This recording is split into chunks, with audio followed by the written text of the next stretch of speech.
Middle ഈസ്റ്റിൽ ഇപ്പോഴും യുദ്ധം നടന്നുകൊണ്ടിരിക്കുകയാണ് എന്നുള്ള വിവരങ്ങളാണ് അവിടെ നിന്ന് പുറത്തു വരുന്നത്. ഇറാൻ ശക്തമായ ആക്രമണങ്ങൾ നടത്തുന്നു. അതുപോലെ തന്നെ ഇസ്രായേൽ ഡിഫൻസ് ഫോഴ്സ് അവരും ഇപ്പോൾ ആക്രമണത്തിന് ഒരുങ്ങുന്നു എന്നുള്ള റിപ്പോർട്ടുകൾ പുറത്തു വരുന്നുണ്ട്.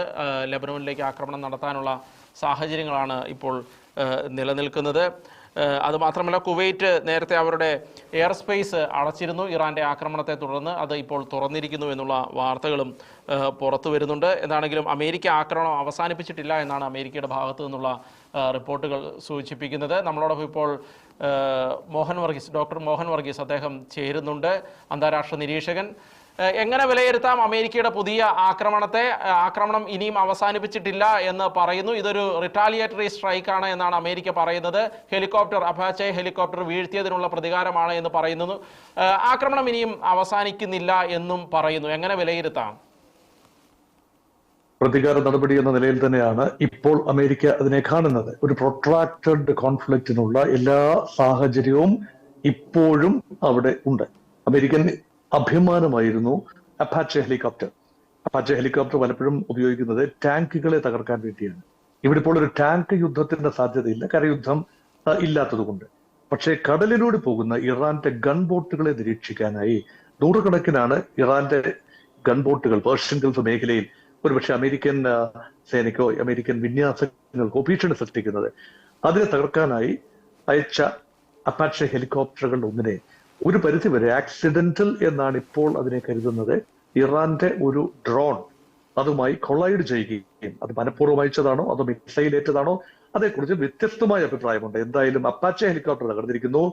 വളരെ താഴ്ന്നു പറക്കാൻ കഴിയുന്നതും വേണ്ടി വന്ന 21,000 അടി വരെ ഉയരത്തിൽ പറക്കാൻ കഴിയുന്നതുമായ അപ്പാച്ചെ ഹെലികോപ്റ്റർ തകർന്നു എന്നത് ഒരുപക്ഷെ അമേരിക്കയ്ക്ക് അക്സെപ്റ്റ് ചെയ്യാൻ കഴിയാത്ത ഒന്നാണ്. അതുകൊണ്ട് വലിയ തോതിലുള്ള തിരിച്ചടിയാണ് അമേരിക്ക നൽകിയത് ഇറാന്റെ നേരെ. കഴിഞ്ഞ ദിവസം ഡൊണാൾഡ് ട്രംപ് തന്നെ പറഞ്ഞൊരു കാര്യമുണ്ട്, അതിശക്തമായി കരാറിൽ ഒപ്പിടാൻ ഇറാൻ വൈമുഖ്യം കാട്ടിയാൽ അതിശക്തമായി തന്നെ ഇറാന് നേരെ ബലപ്രയോഗം നടക്കും.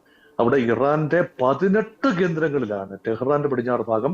അതൊന്ന് ബന്ദർ അബ്ബാസ് മേഖല, തുറമുഖ നഗരമാണ്.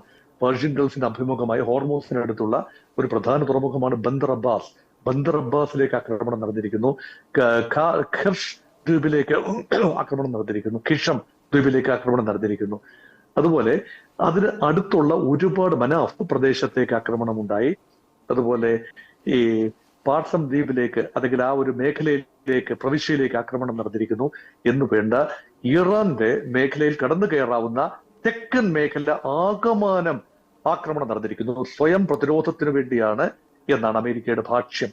കാരണം അമേരിക്കയ്ക്ക് ഓപ്പറേറ്റ് ചെയ്യണം എങ്കിൽ യഥാർത്ഥത്തിൽ അവിടെ വേണ്ടി വരുന്നത് ഒരു ഫ്ലെക്സിബിലിറ്റിയാണ്. അമേരിക്കൻ ഓപ്പറേഷൻസ്, അതായത് നേവൽ ഓപ്പറേഷൻ നിർബന്ധപൂർവം ഹോർമോസ് നാവിഗബിൾ ആക്കണം എങ്കിൽ യഥാർത്ഥത്തിൽ ആ പ്രദേശം പൂർണ്ണമായും സെറ്റ് ചെയ്യണം.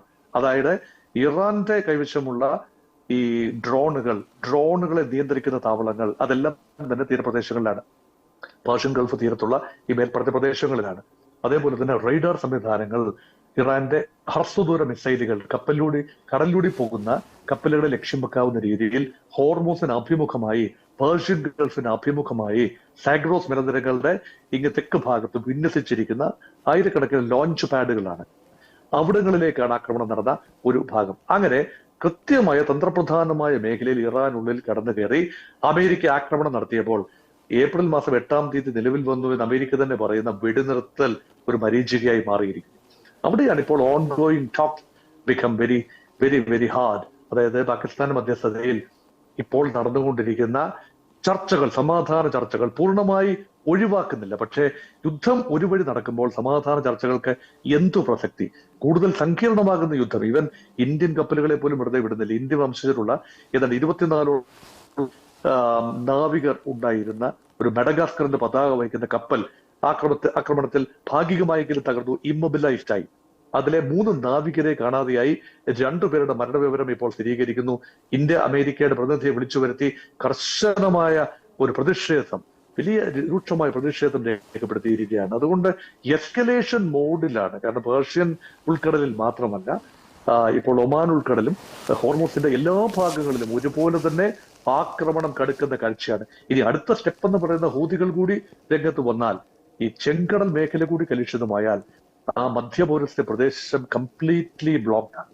അതായത് അവിടേക്ക് ഇപ്പോൾ തന്നെ നിക്ഷേപം കാര്യമായി എത്തുന്നില്ല. ഇൻവെസ്റ്റ്മെന്റ് ക്ലൈമറ്റ് അവിടെ ഇപ്പോൾ ഇല്ല. കഴിഞ്ഞ ഒരു 3 മാസമായി കാര്യമായ നിക്ഷേപങ്ങൾ ഒന്നും തന്നെ ഗൾഫ് മേഖലയിൽ വന്നിട്ടില്ല. ഗൾഫിൽ ഓയിൽ പ്രൊഡക്ഷൻ നടക്കുന്നു എങ്കിൽ അത് ഇപ്പോൾ ഭാഗികമായി നിർത്തിവെച്ചിരിക്കുകയാണ്. കാരണം പ്രൊഡ്യൂസ്ഡ് ഓയിൽ വിൽക്കാൻ സാധിക്കണമല്ലോ. അത് സംഭരണശാലകളെല്ലാം നിറഞ്ഞു കവിഞ്ഞിരിക്കുകയാണ്. അപ്പൊ അവിടെ അതുമായി ബന്ധപ്പെട്ട ഒരുപാട് ജോലിക്കാരെ റിട്രെഞ്ച്മെന്റ് അല്ലെങ്കിൽ പിരിച്ചുവിടൽ ഭീഷണിയിലാണ്. ടൂറിസം രംഗം അമ്പേ തകർന്നിരിക്കുന്നു. അതുകൊണ്ട് അത് വർഷങ്ങൾ എടുക്കും അതൊന്ന് റിവൈവ് ചെയ്യാൻ. ഇൻവെസ്റ്റർ കോൺഫിഡൻസ് തകർന്നിരിക്കുന്നു. ഗൾഫിൽ ആരും പുതിയതായി നിക്ഷേപങ്ങൾ ഇറക്കാൻ തയ്യാറാവുന്നില്ല. അതുകൊണ്ട് മധ്യപൗരസ്ത്യ പ്രദേശത്ത് പ്രത്യേകിച്ചും GCC മേഖലയെ ആകമാനം കലുഷിതമാക്കിക്കൊണ്ട് ലോക വിപണികളെ തന്നെ തീപിടിപ്പിച്ചുകൊണ്ട് ഇപ്പോൾ ഇതാ 90 വരെ താണ ഡോളർ, അതായത് ബാരലിന് 90 വരെ താണിരുന്ന എണ്ണവില ഇപ്പോൾ കഴിഞ്ഞ ഒരാഴ്ച നടക്കുന്ന സംഘർഷത്തിൽ ഉയർന്ന് ഇപ്പോൾ $100 അടുത്തു വരെ എത്തിയിരിക്കുന്നു. അത് ലോക വിപണികൾക്ക് നൽകുന്ന സമ്മർദ്ദം, ഇന്ത്യ ഉൾപ്പെടെയുള്ള എണ്ണ ഉപഭോഗ രാജ്യങ്ങൾക്ക് നൽകുന്ന സമ്മർദ്ദം ചില്ലറയല്ല. അങ്ങനെ നോക്കുമ്പോൾ എസ്കലേഷൻ മോഡിലേക്ക് കൊണ്ടുപോകുന്നത് ആത്യന്തികമായ ഒരു കരാറിൽ എത്തിക്കാൻ വേണ്ടിയാണോ, പരമാവധി ഇറാനെ സമ്മർദ്ദപ്പെടുത്തിക്കൊണ്ട് തങ്ങൾ ആഗ്രഹിക്കുന്ന രീതിയിൽ ഒരു കരാറിൽ ഒപ്പിടാനാണ് അമേരിക്ക ശ്രമിക്കുന്നത് എന്ന് തോന്നത്തക്ക രീതിയിലുള്ള നീക്കങ്ങളാണ് ഇപ്പോൾ നടക്കുന്നത്. അപ്പൊ ആ രീതിയിൽ നോക്കുമ്പോൾ ഇപ്പോൾ സമാധാനത്തിന്റെ വെള്ളരിപ്രാവുകൾ ഇപ്പോഴും അങ്ങ് അകലെ തന്നെയാണ്, അന്തരീക്ഷത്തിൽ കാണാനില്ല എന്നതാണ് ദുഃഖകരമായ വാസ്തവം.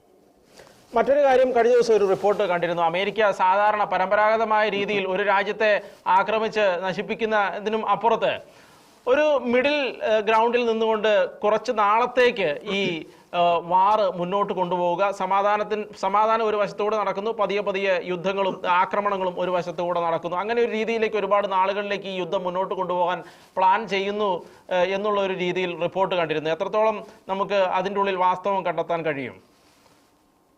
അത് ഒരു പോളിസിയാണ്, blow it hot and blow it cold. ഇതൊരു പോളിസിയാണ്. ചില സമയത്തെ അത്യുഗ്രൻ ആക്രമണങ്ങൾ, പിന്നീട് ഏകപക്ഷീയമായ ഒരു പിൻവാങ്ങൽ, പിന്നീട് വീണ്ടും ആക്രമണം പഠിപ്പിക്കൽ, ക്രമമായ ഒരു ക്രമമില്ലാതെ പോകുന്ന ഈ കാര്യം ഒരുപാട് ആശയക്കുഴപ്പങ്ങളാണ് ഉണ്ടാക്കുന്നത്. കാരണം ഇവിടെ ക്രോസ് ഫയറിൽ പെട്ടിരിക്കുന്ന, ഞാൻ നേരത്തെ സൂചിപ്പിച്ചല്ലോ, മധ്യപൗരസ്ത്യ പ്രദേശത്തെ ഗൾഫ് മേഖലയിലെ GCC രാജ്യങ്ങളാണ്. ഏതാണ്ട് ഇന്ത്യയുടെ ഏതാണ്ട് 95 ലക്ഷം പേര്, അല്ല 1 കോടിയോളം പേര് ഉപജീവന മാർഗമായി കാണുന്ന ഗൾഫ് മേഖലയാണ് അൺസ്റ്റേബിൾ ആകുന്നത്. അതുകൊണ്ട് ഇവിടെ എസ്കലേഷൻ ആൻഡ് ഡി എസ്കലേഷൻ, വീണ്ടും എസ്കലേഷൻ, ഡി എസ്കലേഷൻ, ആ മോഡിലേക്ക് പോകുന്നത് ഒരുപക്ഷെ അമേരിക്കയുടെ ഒരു തന്ത്രമാവാം, ഇസ്രായേലിന്റെ ഒരു തന്ത്രമാകാം. പക്ഷെ ഇതിൽ അഫക്റ്റഡ് ആകുന്നത് ഇറാൻ മാത്രമല്ല, ലോക സമ്പദ് വ്യവസ്ഥ തന്നെയാണ് അവിടെ അഫക്റ്റഡ് ആകുന്നത്. നോക്കൂ, പേർഷ്യൻ ഗൾഫ് പ്രദേശത്തെ പൊതുവെ കഴിഞ്ഞ ഒരു 10-30 ഇറാഖ് യുദ്ധത്തിലും, അതായത് കുവൈറ്റ് യുദ്ധം 1991 2003 ഒക്കെ കുവൈറ്റ് യുദ്ധ സമയത്ത് ഉണ്ടായിരുന്ന ഒരു അശാന്തിയുണ്ട്. അത് ഗൾഫ് മേഖലയെ ആകമാനം ഇത്രത്തോളം ബാധിച്ചിരുന്നില്ല എന്നുകൂടി ഓർക്കണം. കുവൈറ്റിൽ നിന്നും വൻതോതിൽ പലായനം വേണ്ടി വന്നു. പക്ഷെ മറ്റ് ഗൾഫ് രാജ്യങ്ങൾ ഏതാനും സ്കഡ് മിസൈലുകൾ പലയിടത്തേക്കും സദ്ദാം ഹുസൈൻ പായിച്ചു എന്നതിന് ഉപരിയായി കാര്യമായ യുദ്ധത്തിലേക്ക് ആ മേഖല വലിച്ചിഴക്കപ്പെട്ടിട്ടില്ല. പക്ഷെ കഴിഞ്ഞ 3 പതിറ്റാണ്ടിനുള്ളിൽ ആദ്യമായിട്ടാണ് ഇത്രയും രൂക്ഷമായി ഗൾഫ് മേഖലയിൽ സംഘർഷം പടരുന്നത്. അത് നാളുകളിലെ ഒരു വ്യവസ്ഥയെ, കാരണം ഹൈഡ്രോ കാർബന്റെ ലോക തലസ്ഥാനം ഇപ്പോൾ പേർഷ്യൻ ഗൾഫ് മേഖലയാണ്. അതുമായി അനുബന്ധമായിട്ടാണ് യഥാർത്ഥത്തിൽ ഇന്ത്യക്കാരുൾപ്പെടെ വലിയ രീതിയിൽ മോഹങ്ങളുമായി, സ്വപ്നങ്ങളുമായി അവിടെ എത്തിപ്പെടുന്നത്. പക്ഷെ അത് കുറച്ചുകൂടി പടിഞ്ഞാറേക്ക് മാറുകയാണ് ഇപ്പോഴത്തെ സൂചന വെച്ചുകൊണ്ട്. അമേരിക്ക വൻതോതിൽ എണ്ണ ഉത്പാദനം നടത്തുന്നു. ട്രംപ് ഇപ്രാവശ്യം അധികാരത്തിൽ വന്ന ഉടനെ തന്നെ ഒരു പ്രസ്താവന നടത്തി. അതിന്റെ രത്നച്ചുരുക്കം ഇതാണ്, അദ്ദേഹം കൊട്ടേഷൻ പറയുന്നത് ഇങ്ങനെയാണ്: ഡ്രിൽ ബേബി ഡ്രിൽ. ഇതാവും അമേരിക്കയുടെ പോളിസി. അതായത് പരമാവധി ഹൈഡ്രോ കാർബൺ മണ്ണിനടിയിൽ നിന്നും പുറത്തു കൊണ്ടുവരിക, അത് ക്രൂഡ് ഓയിലിന്റെ രൂപത്തിലും ഷെയിലിന്റെ രൂപത്തിലും പുറത്തു കൊണ്ടുവരിക, അത് വിപണനം ചെയ്യുക. അതിന്റെ വിപണനത്തിലൂടെ അമേരിക്ക ഇപ്പോൾ അനുഭവിക്കുന്ന വലിയ ഒരു വ്യാപാര കമ്മിയുണ്ട്. ഏതാണ്ട് $1 ട്രില്യൺ വ്യാപാര കമ്മി ലോക രാജ്യങ്ങൾക്കെതിരെ, ഇന്ത്യക്കെതിരെ പോലും ഏതാണ്ട് $48 ബില്യൺ വാർഷിക വ്യാപാര കമ്മിയുണ്ട്. ചൈനക്കെതിരെ $256 ബില്യൺ വാർഷിക വ്യാപാര കമ്മിയുണ്ട്. അങ്ങനെ ലോകത്തെമ്പാടുമുള്ള രാജ്യങ്ങളുമായി ഉള്ള വ്യാപാര കമ്മി കുറച്ചുകൊണ്ട് വരണമെങ്കിൽ അമേരിക്കയ്ക്ക് ആയുധങ്ങൾ വിൽക്കണം, നമ്പർ 1, എണ്ണ വിൽക്കണം, നമ്പർ 2. ഈ 2 കാര്യങ്ങൾ വിൽക്കണമെങ്കിൽ ഈ സാഹചര്യം തുടരണം.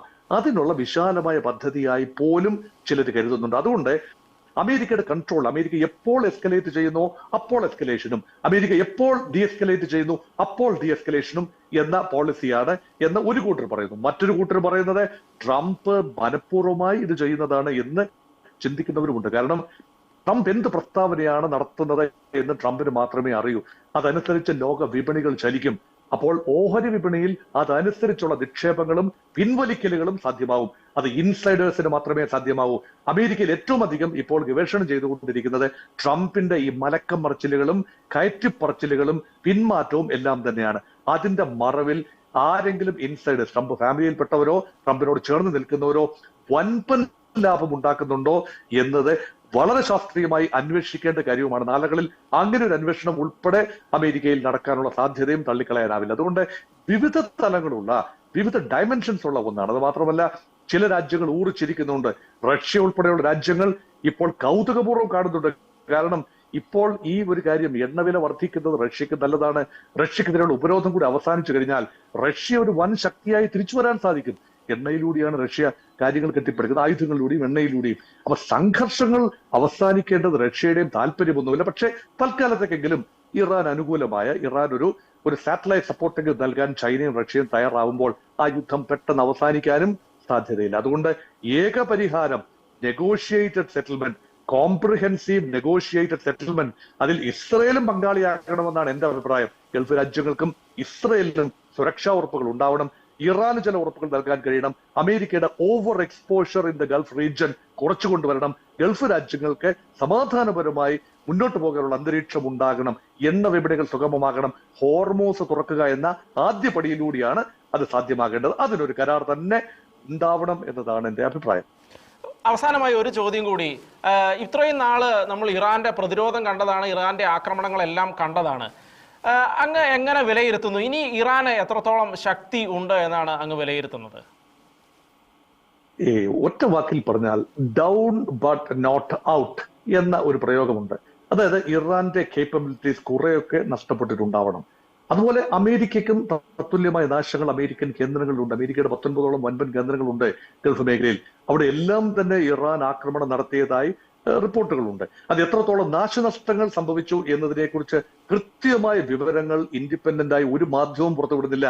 ഹൈലി സെൻസേർഡ് ആണ് അവിടെ നിന്ന് വരുന്ന, ഗൾഫ് രാജ്യങ്ങളിൽ നിന്ന് വരുന്ന ന്യൂസുകളും ഇറാനിൽ നിന്ന് വരുന്ന ന്യൂസും ഒക്കെ തന്നെ ഒരുപാട് നിയന്ത്രണങ്ങൾക്ക് വിധേയമായി പുറത്തു വരികയാണ്. പക്ഷെ ഒരു കാര്യം ഉറപ്പിക്കാം, അമേരിക്കൻ പ്രസിഡന്റ് ആദ്യം കഴിഞ്ഞ 2025 ജൂൺ മാസം നടത്തിയ ആക്രമണത്തിന് ശേഷം പറഞ്ഞു, Iran the nuclear capabilities are completely obliterated. അത് പൂർണ്ണമായി ശരിയല്ല. അങ്ങനെയെങ്കിൽ ഇപ്പോൾ എന്തിനാണ് സമ്പുഷ്ടീകരിച്ച ഏതാണ്ട് 450 കിലോഗ്രാമോളം സമ്പുഷ്ടീകരിച്ച, 60% സമ്പുഷ്ടീകരിച്ച യുറേനിയത്തിന്റെ പേരിൽ തർക്കം തുടരേണ്ട കാര്യമില്ലല്ലോ. അത് മുഴുവൻ നശിച്ചിട്ടുണ്ടെങ്കിൽ അതുകൊണ്ട് സാങ്കേതിക വിദ്യ ഉണ്ട്. ഭാഗികമായിട്ടെങ്കിലും ആറ്റം ബോംബ് ഉണ്ടാക്കാനുള്ള ചെറിയ സാങ്കേതിക വിദ്യ ഇറാന്റെ കൈവശമുണ്ട്. സാങ്കേതിക വിദ്യ നശിപ്പിക്കാനാവില്ലല്ലോ. ആണവ ഇന്ധനം നശിപ്പിക്കാം, സെൻട്രിഫ്യൂഗുകൾ നശിപ്പിക്കാം, ആണവ നിലയങ്ങൾ നശിപ്പിക്കാം. അതുകൊണ്ട് ആണവ സാങ്കേതിക വിദ്യ തുടരണം എന്ന ഇറാന്റെ ഒരു ചിന്ത, അതൊരു കരാറിലൂടെ ഒരു പക്ഷേ ഭാഗികമായി 10 വർഷത്തേക്ക് അല്ലെങ്കിൽ 5 വർഷത്തേക്ക് അല്ലെങ്കിൽ ലിമിറ്റഡ് തോതിലുള്ള വിദ്യുത് ശക്തി ഉത്പാദനത്തിന് വേണ്ടി മാത്രമായി തുടരാനുള്ള കരാർ ഒപ്പിടാം. അങ്ങനെ ഒരു കരാർ ഓൾറെഡി ഉണ്ടായിരുന്നല്ലോ. 2015 ബറാക് ഒബാമയുമായി ഒപ്പിച്ചേർന്ന കരാറുണ്ടല്ലോ. ആ കരാർ തുടർന്നാൽ മതിയല്ലോ. അത് ഏകപക്ഷീയമായി ട്രംപ് അതിൽ നിന്നും പിൻവാങ്ങിയപ്പോൾ യഥാർത്ഥത്തിൽ അവിടെ ആണവ വിഷയം മാത്രമല്ല വിഷയം. അതുപോലെ ഇറാന്റെ മിസൈലുകൾ നിയന്ത്രിച്ചു കൊണ്ടുവരാനുള്ള കരാർ ഒപ്പിടാൻ സാധിക്കും. പക്ഷേ ഇറാൻ മിസൈൽ ഉണ്ടാക്കിയാൽ ഉണ്ടാക്കി. ഇപ്പോഴും മിസൈൽ ശേഖരം ഉണ്ട് എന്ന് കരുതപ്പെടുന്ന മിസൈൽ സിറ്റുകൾ ചിലതെന്ന് പറഞ്ഞാൽ അണ്ടർഗ്രൗണ്ട് ശേഖരങ്ങളാണ്. അതൊക്കെ കുറെയൊക്കെ നശിപ്പിച്ചിട്ടുണ്ടാകാം. പക്ഷേ കഴിഞ്ഞ ദിവസവും ഇസ്രയേലിനെതിരെ, കഴിഞ്ഞ 2 ദിവസം മുൻപ് ഇസ്രയേലിനെതിരെ ഏതാണ്ട് 30ഓളം മിസൈലുകൾ പായിക്കാൻ ഇറാന് കഴിഞ്ഞു എന്ന് പറയുമ്പോൾ പൂർണ്ണമായി ഇറാന്റെ മിസൈൽ ശേഖരം നഷ്ടപ്പെട്ടു എന്ന് അർത്ഥമില്ല. അത് മാത്രമല്ല, അമേരിക്കൻ ഡ്രോണുകളും വിമാനങ്ങളും ഉൾപ്പെടെ ഏതാണ്ട് 48ഓളം ഏറിയൽ ഓബ്ജക്ട്സ് ഇറാന്റെ ഉപരിതലത്തിൽ, ഇറാന്റെ മുകളിൽ വെച്ച് വെടിവെച്ചിടപ്പെട്ടു. അതിൽ ചിലതൊക്കെ ആക്സിഡന്റലി തകർന്നതാണ്. പക്ഷെ ഇറാന്റെ വ്യോമ പ്രതിരോധ സംവിധാനം പൂർണ്ണമായി, റേഡാറുകൾ, റോക്കറ്റ് ലോഞ്ചറുകൾ, അങ്ങനെയുള്ള നിരീക്ഷണ സംവിധാനങ്ങൾ പൂർണ്ണമായി തകർന്നു എന്ന നിരീക്ഷണവും ശരിയാകണമെന്നില്ല. പക്ഷെ ഏറെ ദുർബലമായിരിക്കുന്നു. പക്ഷെ ഒരു കരയുദ്ധത്തിലൂടെ അല്ലാതെ ഒരുപക്ഷെ ഇറാനിൽ ഒരു ഭരണമാറ്റം ഉണ്ടാക്കാൻ കഴിയില്ല എന്ന് അമേരിക്കയ്ക്ക് മനസ്സിലാകുന്നുണ്ട്. ആ കരയുദ്ധം എന്നത് സുഗമമായി മുന്നോട്ട് പോകാൻ ആവാത്ത ഒരു ടോപ്പോഗ്രാഫിക്കൽ റിയാലിറ്റിയാണ് ഉള്ളത്. കാരണം ഇറാന്റെ ടാങ്കുകൾ ഇതുവരെ ഉപയോഗിച്ചിട്ടില്ല, ഇറാന്റെ സൈനികർ ഇതുവരെ രംഗത്ത് വന്നിട്ടില്ല. ആകപ്പാടെ നടക്കുന്നത് വ്യോമ ആക്രമണവും പ്രത്യാക്രമണവും മാത്രമാണ്. അത് വെച്ചിട്ട് നമ്മൾ യുദ്ധത്തിന്റെ ഗതിവിധികളെ പൂർണ്ണമായും വിലയിരുത്താതിരുന്നത് മൗഢ്യമായിരിക്കും. അതുകൊണ്ട് Iran is not completely tested. പക്ഷെ ഇറാന്റെ സാമ്പത്തിക സ്ഥിതി അമ്പേ പാളിയിരിക്കുന്നു. വലിയ ദാരിദ്ര്യവും കൂട്ടിയ ബുദ്ധിമുട്ടുമാണ്. പക്ഷേ ഇപ്പോൾ ഇറാന്റെ ജനത, ഭരണകൂടത്തിനെതിരെ തിരിഞ്ഞു നിന്ന ജനത, ഇറാനെതിരെ ആക്രമണം നടക്കുമ്പോൾ കുറെയൊക്കെ ഭരണകൂടത്തിന് പിന്തുണ നൽകുന്നു. അതൊരു സാഹചര്യത്തിന്റെ സമ്മർദ്ദമാണ് എന്നുകൂടി കരുതാം. അത് സ്ഥിതിഗതികൾ തുടരുന്നു. ഇറാനെ പൂർണ്ണമായി ദുർബലമാക്കി നെഗോഷിയേറ്റിംഗ് ടേബിളിലേക്ക് കൊണ്ടുവരാം എന്ന അമേരിക്കൻ പദ്ധതി ഇപ്പോഴും പൂർണ്ണമായി പൂവണിഞ്ഞിട്ടില്ല എന്നതാണ് വാസ്തവം.